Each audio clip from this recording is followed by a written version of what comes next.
Vincent Malloy is 7 years old. He's always polite and does what he's told. For a boy his age, he's considerate and nice. But he wants to be just like Vincent Price.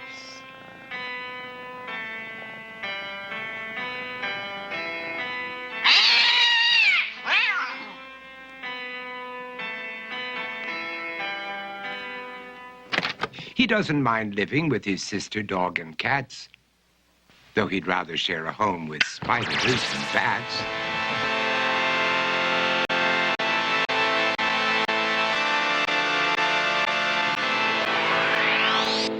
There he could reflect on the horrors he's invented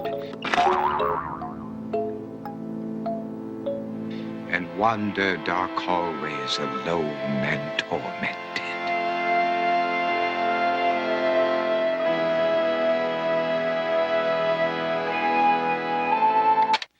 Vincent is nice when his aunt comes to see him, but imagines dipping her in wax for his wax museum.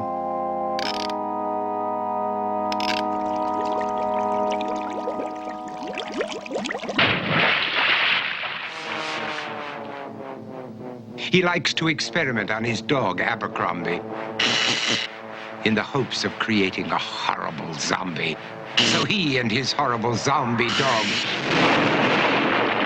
could go searching for victims in the London fog. His thoughts, though, aren't only of ghoulish crime. He likes to paint and read to pass some of the time.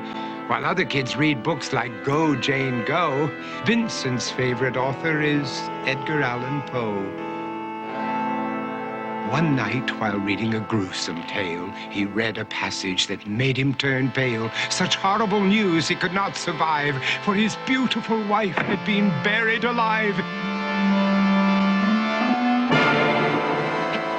He dug out her grave to make sure she was dead, unaware that her grave was his mother's flower bed. His mother sent Vincent off to his room. He knew he'd been banished to the Tower of Doom, where he was sentenced to spend the rest of his life alone with the portrait of his beautiful wife. While alone and insane, encased in his tomb, Vincent's mother burst suddenly into the room. She said, "If you want to, you can go out and play. It's sunny outside and a beautiful day."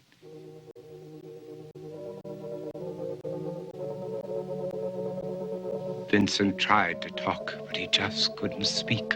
The years of isolation had made him quite weak. So he took out some paper and scrawled with a pen, "I am possessed by this house and can never leave it again." His mother said, "You're not possessed and you're not almost dead. These games that you play are all in your head. You're not Vincent Price, you're Vincent Malloy. You're not tormented or insane, you're just a young boy. You're 7 years old and you are my son.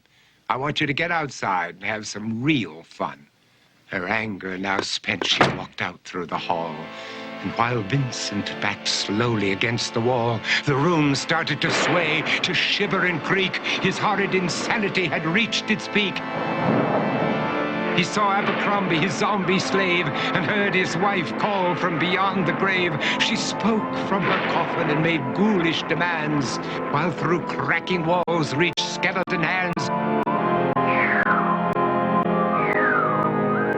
Every horror in his life that had crept through his dreams swept his mad laughter to terrified screams.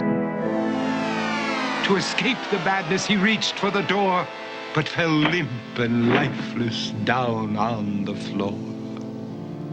His voice was soft and very slow as he quoted The Raven from Edgar Allan Poe. "And my soul from out that shadow that lies floating on the floor shall be lifted nevermore."